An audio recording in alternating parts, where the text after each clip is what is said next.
কংগ্ৰেছৰ সভাপতি গৌৰৱ গগৈৰ উপস্থিতিত আমছুৰ প্ৰাক্তন সভাপতি ৰেজাউল কৰিমে কংগ্ৰেছত যোগদান কৰে আৰু যোগদান কৰাৰ প্ৰথমখন সভাতে তেওঁ ঘোষণা কৰে যে মই শিৱসাগৰ, তিনিচুকীয়াক ধুবুৰী বনাম আৰু বৰ অসম নিৰ্মাণ কৰিম। এতিয়া আপোনালোকে মোক কওক যে ধুবুৰী জিলাত 85% বাংলাদেশী মূলৰ লোকে বাস কৰে। ৰংপুৰ, ময়মনসিং এই জিলাবিলাকৰ পৰা ধুবুৰীত আহি লাহে লাহে আমাৰ মানুহখিনিক তেওঁলোকে সংখ্যালঘিষ্ঠ কৰিলে আৰু 85% মাটি বাৰী তেওঁলোকে দখল কৰিলে।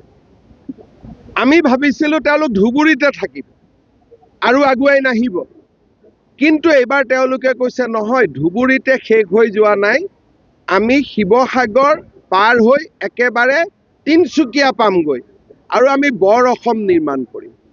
তাৰমানে ৰংপুৰ আৰু ময়মনসিং মূলৰ মানুহ লৈ অসমত বৰ অসম নিৰ্মাণ হ'ব নেকি? শিৱসাগৰ, তিনিচুকীয়া, ডিব্ৰুগড়ৰ এটা নিজস্ব ঐতিহ্য আছে, সংস্কৃতি আছে, পৰম্পৰা আছে আৰু ই হাজাৰ বছৰ প্ৰাচীন পৰম্পৰা।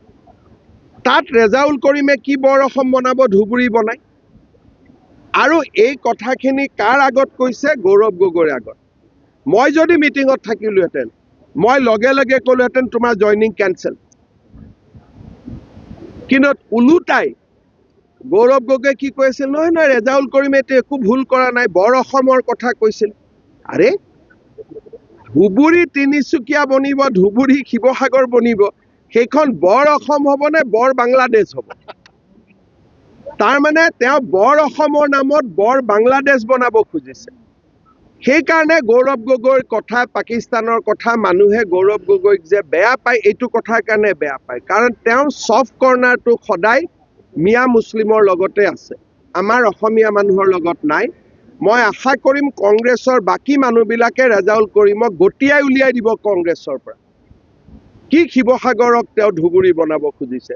ধুবুৰী মানুহে গ'লে মোৰ ওচৰত কান্দে যে আপোনালোকে জানি আচৰিত হ'ব যে ঈদৰ সময়ত মই ধুবুৰীত গৈ পাব লাগে, নহ'লে গৰুৰ মাংস মানুহৰ ঘৰে ঘৰে পেলাই দিয়ে। এইবাৰো আপোনালোকে জানিছে যে ঈদৰ সময়ত 55,000 কেজি, 100 কেজি বা 1000 কেজি, মোৰ ভুল হ'ব পাৰে, গৰুৰ মাংস অকল ধুবুৰী চহৰতে তেওঁলোকে কিনিছে, খাইছে, য'ত নেকি হিন্দু মেজৰিটি। মানুহে কান্দিছে, মই গৈ ধুবুৰীত শ্বুট এণ্ড চাইট অৰ্ডাৰ দিবলগীয়া হৈছে। আৰু সেই ধুবুৰীখন যদি শিৱসাগৰত হয়, সেই ধুবুৰীখন যদি তিনিচুকীয়াত হয়, অসমখন অসম হৈ থাকিব নেকি?